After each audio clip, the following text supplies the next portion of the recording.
అదే RTV app వార్తల్ని క్షణాల్లో చదివే అవకాశం ఉంటుంది. ఒక న్యూస్ పేపర్, ఒక టెలివిజన్ ఛానల్ మీ చేతుల్లో ఎప్పుడూ ఉంటాయి. మన శ్రీ సాయిబాబా దేవస్థానం మదర్ నిజామాబాద్ నందు గత కొన్ని సంవత్సరాలుగా మనకు అన్నదానం జరుగుతుంది. ఈ అన్నదానంతో పాటు మన సత్యంగౌడ్ దుబాయ్ కలిగొట్ట అతను మన దగ్గర 14 సంవత్సరాల నుంచి కార్తీక మాసం నందు 5 వారాలు తన సొంత ఖర్చు డబ్బులతో ఆయన్నే మొత్తం ప్రతి భక్తులకు ఎంత ఖర్చైనా సరే తక్కువ పడకుండా వాళ్ళందరికీ అన్నదానం చేయిస్తున్నాడు. ఇప్పటివరకు సుమారుగా 14 సంవత్సరాలు అయిపోయింది. ఇక వచ్చే సంవత్సరం కూడా 15 సంవత్సరాలు చేయిస్తా అని చెప్పన్నారు. కాబట్టి భక్తులకు వారికి ఎంత చేస్తుండ్రో ఆయన కూడా అంత మంచి జరుగుతుంది. అట్లాగే వేరే భక్తులకు కూడా చాలా మందికి జరుగుతుంది. అట్నే చాలా భక్తులు వస్తున్నారు. కానీ ఈ కొద్ది మంది కరోనా టైం నుంచి కొద్ది తగ్గినరు. తర్వాత ఈ బ్రిడ్జి గురించి కొద్ది తగ్గింది తప్ప ప్రతిరోజు ప్రతి వారం కూడా వస్తున్నారు. కాబట్టి అందరూ కూడా ఇటువంటి భక్తులందరూ కూడా వచ్చి బాబాను దర్శించి వారి కృపా కటాక్షం పొందవలసిందిగా కోరుతున్నాం. కలిగోటు నా హస్బెండ్ సత్యనారాయణ గౌడ్, దుబాయ్ సత్యం అని అంటారు. మాకు బాబా అంటే బాగా ఇష్టము. బాబా కూడా మమ్మల్ని కాపాడిండు. మస్తు కష్టాలలోకి వెళ్ళి బయటపడ్డాము, అన్నిట్లోకెళ్ళి బయటకేసిండు బాబానే. ఆయనను ఎప్పుడు నమ్ముకున్నాము, ఇక ఆయననే నమ్ముకొనే ఉంటున్నాం ఇప్పటికి కూడా. ఈ సంవత్సరంతో 14వ సంవత్సరం వెళ్ళి 15 పడుతున్నాయి. భోజనాలు స్టార్ట్ అయ్యి కొంతమందిని కూడా నా హస్బెండ్ సిరిడికి తీసుకుపోయిండు. బస్సు మాట్లాడుకొని చూడని వాళ్ళందరికీ చూపించిండు. ఊళ్ళకి వెళ్ళి అందరు వచ్చిండ్రు, చూసిండ్రు. అంటే అది మాది కాదు, అంతా బాబాదే. ఆయన రప్పించుకున్నాడు, అందరు వచ్చిండ్రు, అందరు చూసిండ్రు. ఈ 2 సంవత్సరాలు కరోనా టైం నుంచి బస్సు తీస్తలేము. ఇక ఎప్పుడు మళ్ళీ స్టార్ట్ చేపిస్తాడో అది అంతా ఇక బాబాకే తెలుసు, మాదేం లేదు. అంత అయిననే మస్తు కష్టాలలోకి వెళ్ళి అయితే బయటపడ్డాం. అందరు నమ్ముకొండ్రి, బాబాని నమ్ముకున్న వాళ్ళందరికీ మేలు చేస్తాడు, అందరినీ బయటకేస్తాడు, బయటపడతారు. అంతే. ఆయనను ఒక్కటి నమ్ముకోవాలి. కష్టం వచ్చిందని వదులుకోలేము మేము. కష్టంలో కూడా బాబాని మేము నమ్ముకున్నాము. ఆయననే మమ్మల్ని కాపాడిండు, బయటపడ్డాం. ఎవరైనా నమ్ముకొండ్రి బాబాని, అంతా ఆయనదే. ఆయన కృప ఎప్పుడు మన మీద ఉంటుంది. అంతే. బాబా అంటే మా ప్రాణము. మా సారు కూడా బాగా ప్రాణము. కానీ మా సారు బాబా పళ్ళకి మోషంగా 4 రోజులకి మా సార్ అట్లా అయిండు.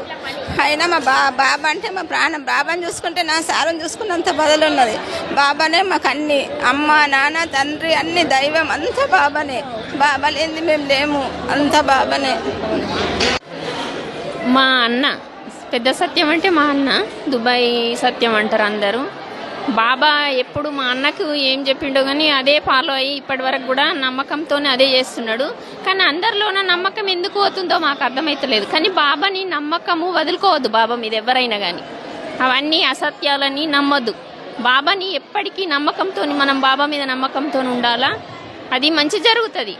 ఎవరో ఏదో ప్రచారం చేస్తుండ్రని బాబా మీద అసహించుకోవద్దు ఎవరైనా కానీ. ప్రతి ఒక్కరు బాబాని నమ్ముకుంటే ముందుకోగలుగుతారు. అంతలంతలుగా ఎదిగిపోతారు. ఎవరైనా కానీ బాబాని మర్చిపోవద్దు. సాయిరామ్ సాయిరామ్ అందరికీ. చెప్పండి, మా క్లాస్మేట్ వాడు సేవాభావం చాలా ఉంటుంది. వాడికి బాబా దయ బాగుంది. కొన్ని కష్టాలకి వెళ్ళి బయటపడ్డాడు బాబా దయతోని. బాబా అంటే వాడికి ప్రాణము. రోజు చాలామంది ఇప్పుడు 14 సంవత్సరం నుంచి పెడుతుండు అన్నదానము. కార్తీక మాసం 5 వారాలు పెడతాడు. మంచిగా అంటే తృప్తిగా పెడతాడు భోజనము, ఏ లోటు లేకుండా. మళ్ళీ ఏంది ఇప్పుడు గరీబోళ్ళని ప్రతి సంవత్సరం తీసుకుపోతుండు ఒక 50 మందిని షిరిడీకి. మన కరోనా టైం నుండి ఆఫ్ చేసిండు. అంతకుముందు 10 సంవత్సరాలు కంటిన్యూ ఒక్కొక్క ఊరు నుంచి గరీబ్ వాళ్ళని, ఏం లేని వాళ్ళని తీసుకుపోయి దర్శనం చేయించుకొని సొంతంగా వాడే వంట చేసి పెట్టి సంతోషంగా దోలుకొస్తుండే. బాబా దయతో ఇవన్నీ నడిచినాయి. సాయి భక్తులకి నమస్కారం. ఏంటంటే అసలు మొత్తం గుళ్ళో ఒకప్పుడు చాలా మంది ఉండేవాళ్ళు. సాయి బాబా అంటే ఒక్కడే, అందరికీ ఒక్కడే. భగవంతుడైనా, అది శివుడు అయినా, ఆంజనేయ స్వామి అయినా, వెంకటేశ్వర స్వామి అయినా అందరూ ఒకటే. అందరూ రావాలండి. ఒకప్పుడు బాబా ఇంత ఉంటుండే టెంపుల్లో, ఇప్పుడు లేదు. ఎందుకు అట్లా? కాకపోతే అందరూ రండి, అందరూ సేవ చేసుకోండి. అందరం ఒకటే. భేద భావనం అనేది లేకుండా సాయికి మనం సేవ చేయాలి. ఎందుకంటే అందరికీ అంత భగవంతుడు ఒక్కడే.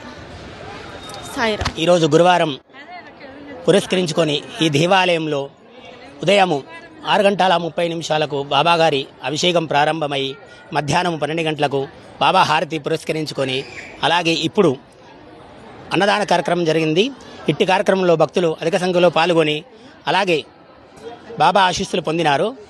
ఇటువంటి కార్యక్రమానికి ఈ కార్తీక మాసం అయిన తర్వాత ఇప్పుడు కూడా అన్నదానానికి మాకు సహకరించినటువంటి కొట్టాల సత్యంగౌడ్ గారికి మాకు ఉదయపూర్వక నమస్కారాలు చెప్తున్నాము. ఎందుకంటే కార్తీక మాసంలో ప్రతి గురువారము అన్నదాన కార్యక్రమం పెద్ద ఎత్తున కార్యక్రమం నిర్వహించబడుతున్నది. ఇటు కార్యక్రమాన్ని సహకరించినటువంటి సత్యంగౌడ్ గారికి బాబా గారి ఆశీస్సులు ఎల్లవేళలా ఉండాలని మేము కోరుతున్నాము. మరిన్ని వీడియోస్ కోసం ఛానల్ ని సబ్స్క్రైబ్ చేయండి. లేటెస్ట్ అప్డేట్స్ కోసం వాట్సాప్ ఛానల్ ని ఫాలో చేయండి. అండ్ లింక్ డిస్క్రిప్షన్ లో ఉంది.